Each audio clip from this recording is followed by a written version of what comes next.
Recording projects are hard. I've spent all this time listening to the work, practicing my part, making sure I can play it with a click, watching the video of the conductor, and now it's time to do it all in one go. Sound daunting? Well, not to worry. I've got some tips to help us get through this very last stage of our Orchestra U project. Tip number 1. Everyone calm down. While it might seem like recording your entire part in one go is really stressful, there's a reason it's the last step in our process.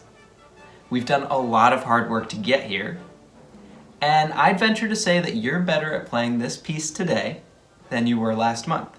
So the good news is the hardest work is behind us. Tip number 2, make recording part of your practice. Try breaking the piece down into little bite-sized sections and record those first. For me, I typically try to record the largest chunk of music that I feel like I could comfortably play. At first, it may only be a rehearsal letter or two, maybe even just a couple of bars. But after a while, you piece enough of these little chunks together to be able to record maybe half of the piece. And a few weeks after that, a few days after that, you might be able to record the whole piece, no problem.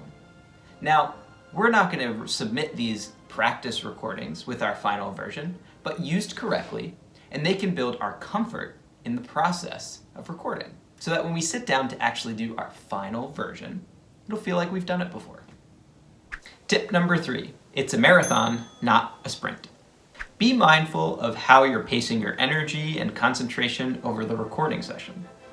If you're going to take multiple takes over the course of an hour or so, then make sure to take plenty of breaks.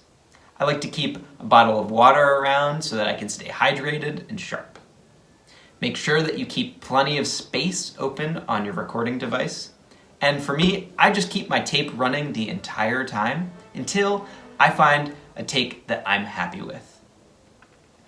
It's easy enough to trim out all those bloopers, and sometimes you kind of forget the camera's even on to begin with. Whew.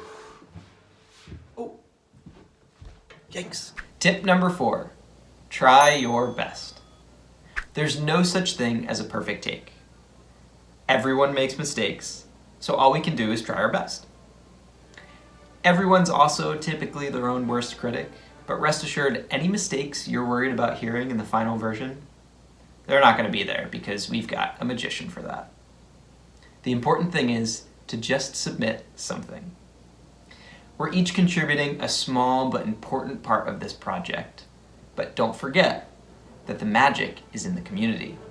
Ensemble music shows us that the sum of our collective effort is greater than any one individual part. So go push that record button, pretend you're on stage with your musical community, and have fun.